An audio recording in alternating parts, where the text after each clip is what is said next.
You have the script, it's a page turner. What do you do next? So we arrive at work, and here's what was magical about Lock Stock. It was, again, we spoke about right time, right place in the film industry.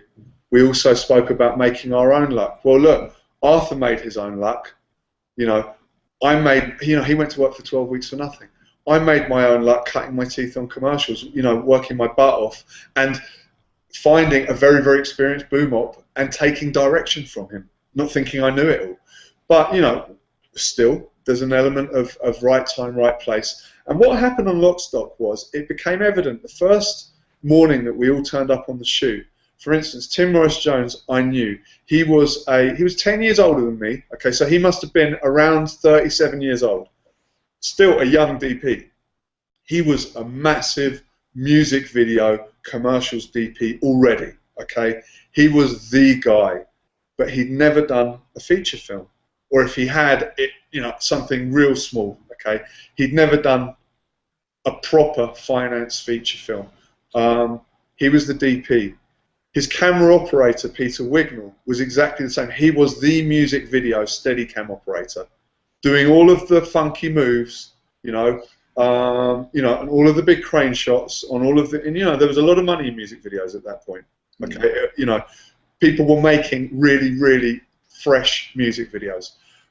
So we had Peter Wignall, we had Tim Morris-Jones,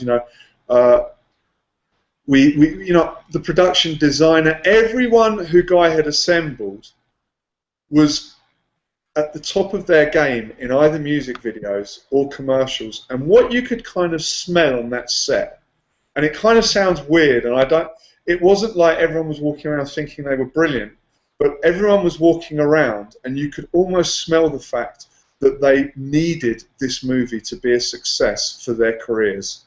And so there was no room for anyone just going, oh, I can't be bothered to do that. There wasn't any of that kind of, there wasn't any laziness. There wasn't anyone that didn't want to be there.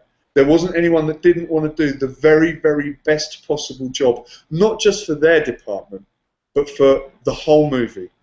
Tim Morris-Jones said to me on that first date, look, you're going to get great sound, aren't you? And I'm like, the DP's saying that to me?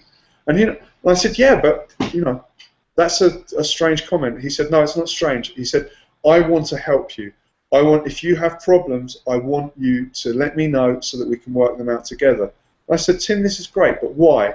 And he said, because if we have to loop this movie, the movie's not going to work, and it won't do my career any good. And I'm putting 6 weeks of my life into this. I've turned down dozens of commercials. I need this movie to be a success. And for it to be a success with these actors, but by the way, half of the actors were gangsters, as you know. They're not going to be able to loop, so we've got to get the sound. And so I immediately had the support of Guy, who knew that, the support of Tim, the DP. And as I've always said throughout my career in every interview I've ever done, if you have the support of the director and the DP, suddenly sound becomes a lot easier, okay? Suddenly every other department falls into place and they get behind the sound.